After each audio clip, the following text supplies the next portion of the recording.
Phil, over the summer, the BBC conducted a major user trial in the UK of 4K UHD streaming, OTT and through the iPlayer app. Can you tell us more about the reasons behind the trial and what results did you obtain? When we have great big sporting events, they provide a great focus for us to sort of bring together a whole number of technologies. Part of it was about new production technologies, so how we bring hybrid log gamma, HDR, better pictures to the viewers, and our best way of delivering that currently is over the internet. Equally, we see a future where the internet is going to be a prime deliverer of our services, and we want to see how the internet grows. In the BBC we call it an IP glide path, and again these events provide an opportunity to help drive new IP technologies out to the viewer. They need content end to end, drives us into a whole set of new technology we put together for the first time. Brings together something like 60,000 viewers for us, which is very high. We were shipping about 1.7 terabits per second of UHD. That is not a sustainable way, that it helps us understand what the internet of the future should look like and starts us on that journey. We're very accustomed now to streaming video on demand, but this trial was for live content, wasn't it? So we do live content already through iPlayer, but what we don't do is live UHD content, really high bitrate signals.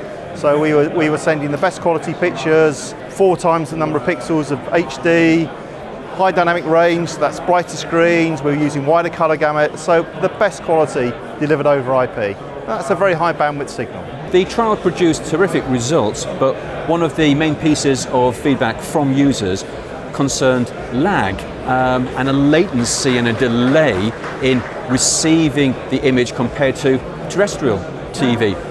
Why was that? So we ran a survey, and the viewers quite rightly found issues with latency, and all our broadcast media have different delays.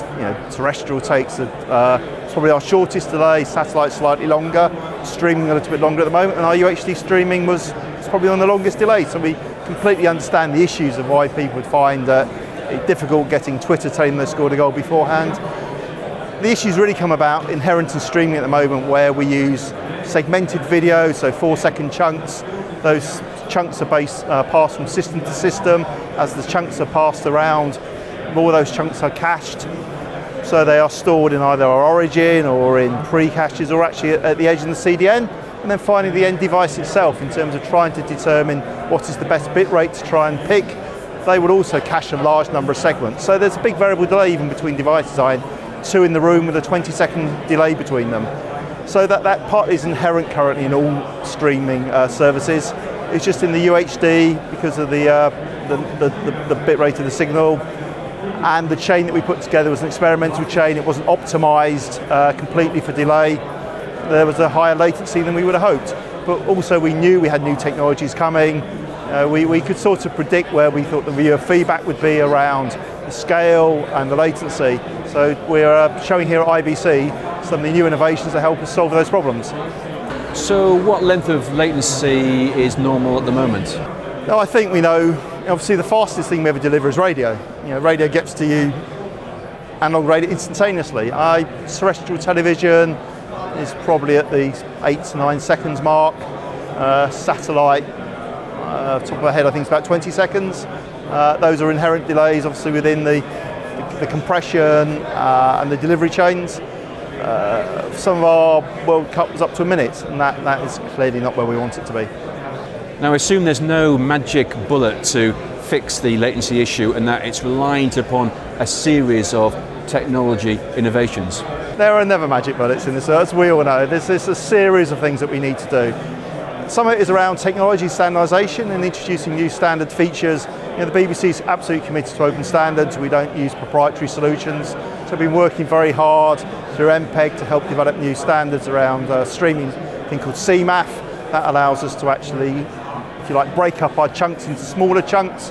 That means we can pipeline them more easily through our processes. That means that the receiver can actually start decoding and processing those earlier.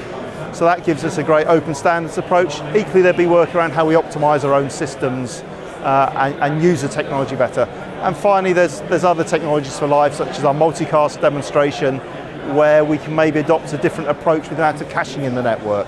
So there's a number of different strategies that we're putting together here that hopefully will make live as it is in broadcast.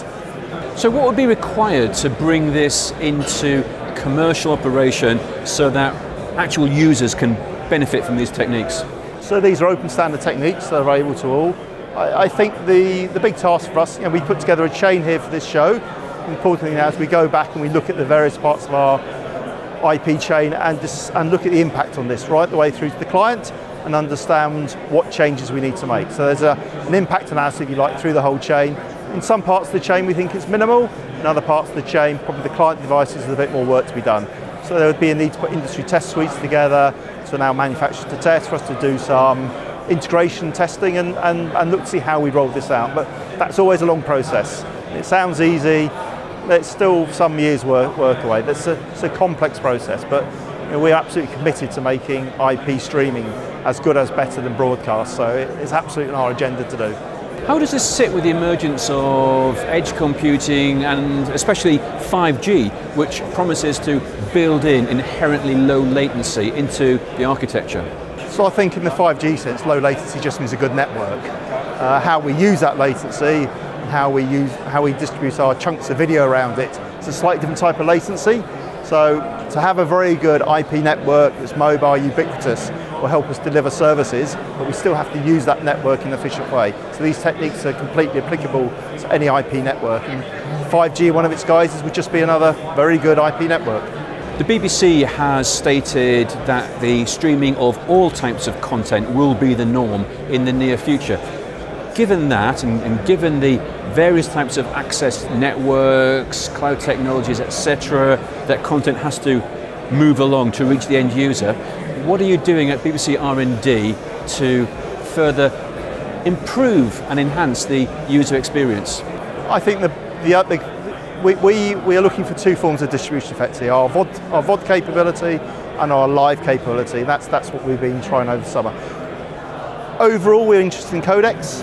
If we can reduce the signal, make it smaller, that helps everything. So there's work to see from my colleagues around developing H.265 codecs. We constantly look about how we can make our signals smaller. So we want to use the network as efficiently as possible. That's always happened and will always be part of our workload.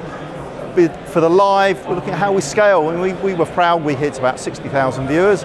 Obviously, some of these events are millions of viewers. We have to find a way of scaling the internet to do that.